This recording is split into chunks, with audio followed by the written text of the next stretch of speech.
Well, I am here with Miguel Angel, Mm, and I would like to talk about the journey and the challenges of dedicating my time to love and to protect. My son is 100 dependent upon us. mm, He's 20 something years old. And basically, a lot of times people ask me, how do you do it, So if you walk into our home mm, on any given Tuesday, mm, it looks quiet. mm, But behind closed doors, our world runs on a very different clock. mm, My son is 100% dependent on my wife and myself. For the rest of his life, every meal, every movement, every heartbreak of his daily routine requires our hands, our eyes, and our absolute presence.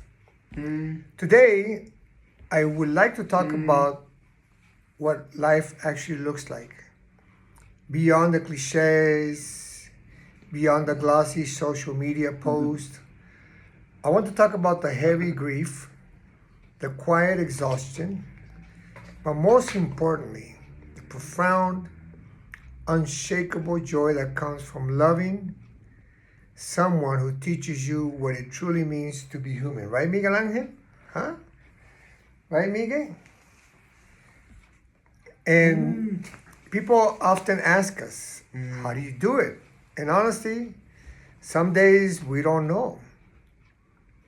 When your child reaches adulthood or grows past the milestones where independence is expected, the world starts moving at a speed that you can't keep up with.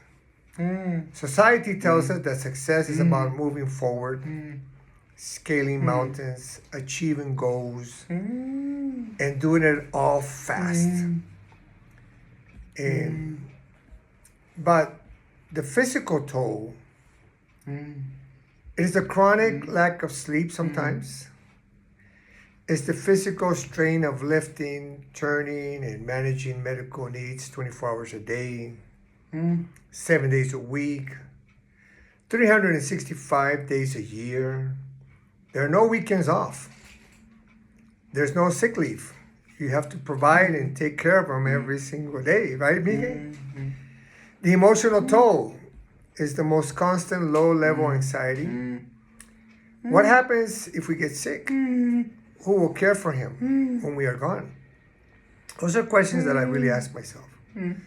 That single thought is a shadow that lives in the back of every special needs parent's mind. Maybe we can also talk about the isolation and the misunderstanding. Right, Miguel?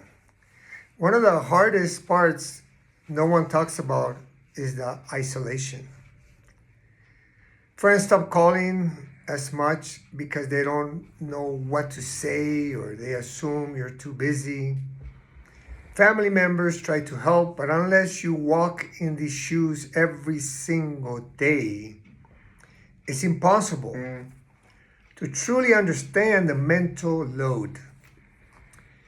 You find yourself grieving a future that will never happen. Every time you see a parent watching their children graduate, drive a car, or move out in the world, a quiet wave of grief hits you. And then guilt follows immediately. After you feel guilty for feeling tired, you feel guilty for wanting 5 minutes of silence, you feel guilty for mourning the life you thought you were going to have. If you're feeling that exactly right now, watching this, if you have a special son, hear me clearly. You're allowed to feel tired. You're allowed to grieve. It doesn't mean you love your children any less. But there is a paradox of this life, the transformation and the gift. These kids, special kids, they teach us a lot.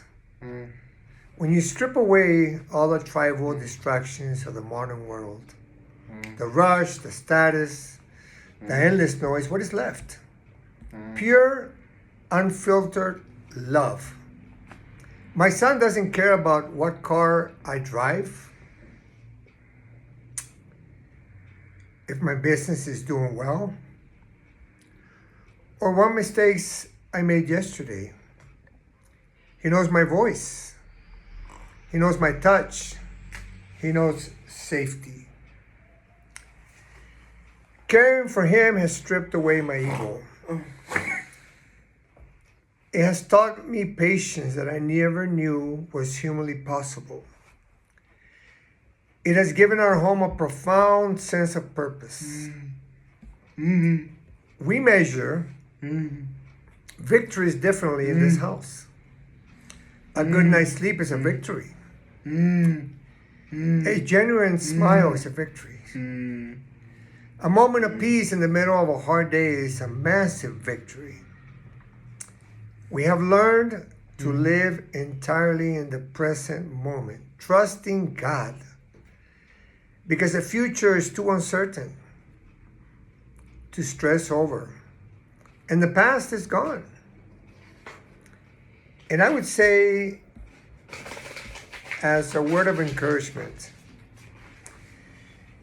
if you're a parent sitting in a quiet room tonight, feeling completely overwhelmed, wondering how you're going to wake up and do it all over again tomorrow, I see you. You're doing holy work, even on those days when you lose your patience.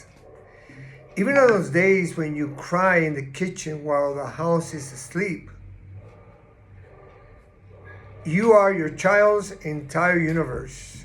You are their safe harbor in a world that often doesn't know how to accommodate them.